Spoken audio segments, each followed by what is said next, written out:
Every system design interview ends up here eventually. The interviewer says, walk me through a typical production web architecture, and most candidates start drawing boxes nervously, half remembering things they read somewhere, unsure which components go where and why.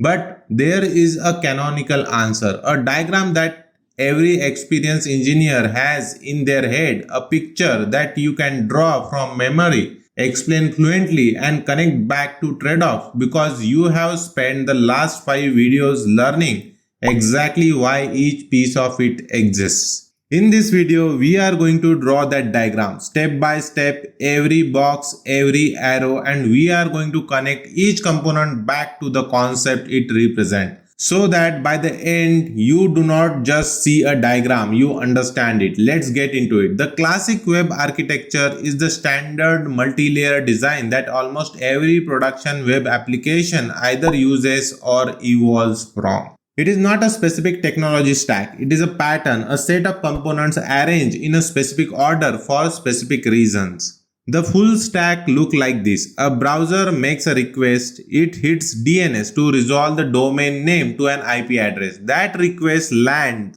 at a CDN edge node, which serves cache content if it has it. If not, the request travels to a load balancer, which distributes it across a tier of web servers.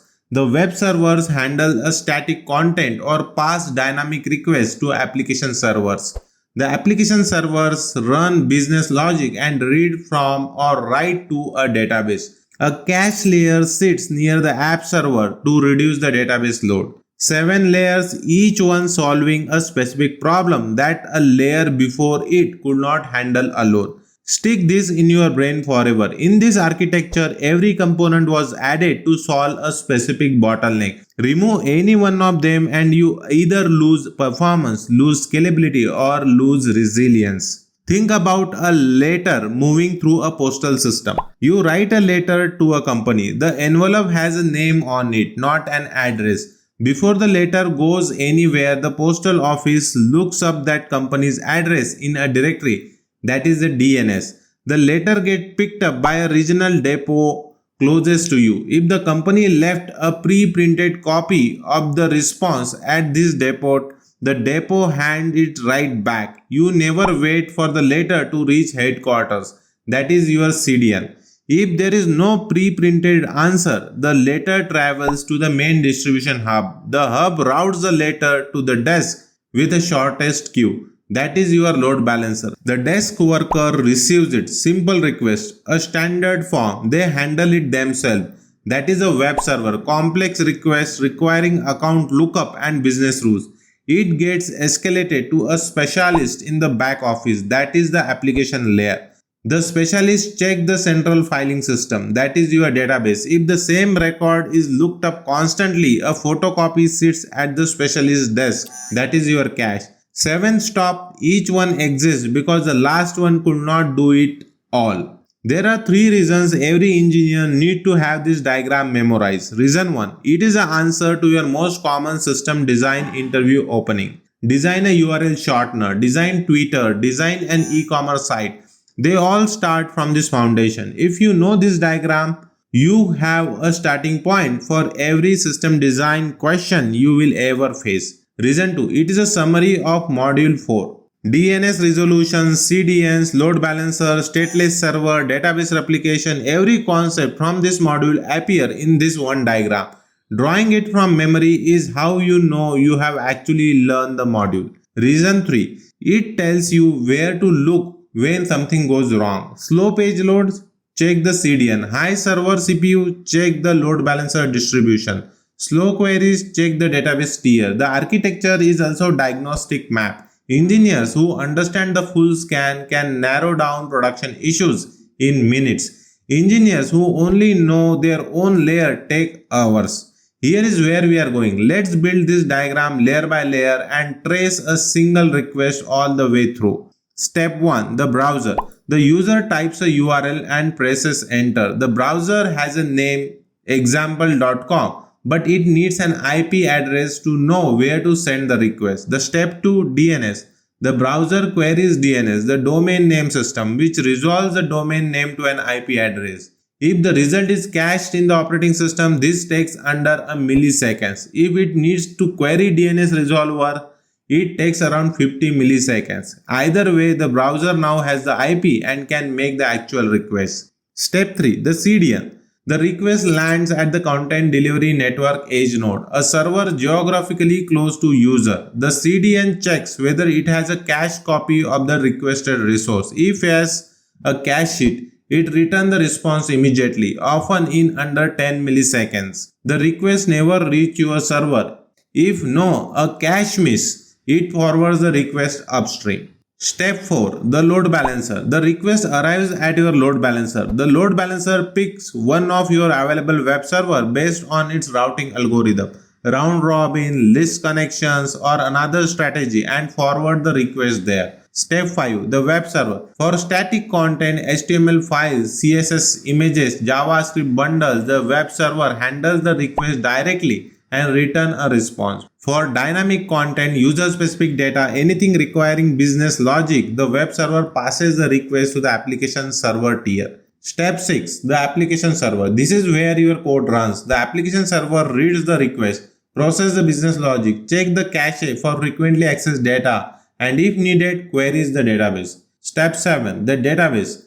Write operation go to the primary database. Read operation can go to read replica, reducing load on the primary. The result travels back up the chain: app server, web server, load balancer, CDN, browser. Now look at the second diagram. Every step numbered, each one annotated with what happens and roughly how long it takes. A well-architected system with a warm CDN cache handles the whole round trip in under 20 milliseconds. Without the CDN, without the cache, without the replicas, each layer you remove, add latency, reduce resilience, or creates a single point of failure. This is the diagram, memorize it. I want to be honest with you about something most courses won't tell you. The good news, this architecture is a battle tested. It handles the traffic pattern of the vast majority of web applications cleanly. Each layer can be scaled independently. The CDN absorbs traffic spikes without touching your servers. The load balancer handles server failure invisibly. The read replicas keep query performance high. The bad news, this diagram looks deceptively simple. In reality, each component has its own operational complexity. CDN cache invalidation is a notoriously tricky. Load balancer misconfiguration causes hard to debug routing problems. Database replication introduces lag that can cause stale read. The architecture is a starting point, not a finished product. Every layer you add is also a new thing that can fail. When to evolve past it? When this layered approach hits the limits of scaling, a single code base, microservices and queues enter the picture. That is the later module. Now you are equipped with knowledge to answer these interview questions. Question 1. Walk me through a typical production web architecture. Start at the browser. DNS resolves the domain to an IP. The request hits a CDN which serves cache static content from an edge node close to the user. On cache miss, it goes to the load balancer which routes it across the stateless web server. Static requests are handled there. Dynamic one pass to application server that run business logic, reading from cache and querying the database, write to a primary, read from replicas. Question 2. What is the role of CDN in this architecture? The CDN moves static content closer to user geographically and absorbs a large share of traffic before it reaches your servers. For a typical content-heavy site, the CDN can handle 60 to 80% of all requests, dramatically reducing the load on everything behind it. Question 3. Why are there a separate web server and application server tier? The web server tier handles lightweight, static work efficiently. Separating it from the application tier lets you scale each independently. More web server for static traffic, more app servers for compute-intensive logic, without over-provisioning either side.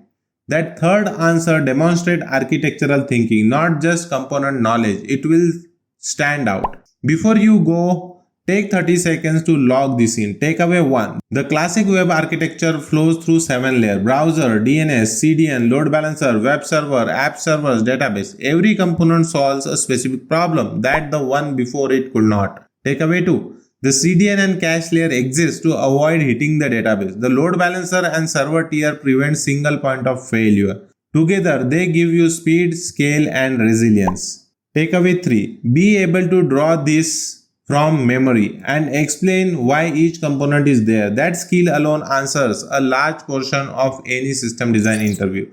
Know the diagram and own the interview.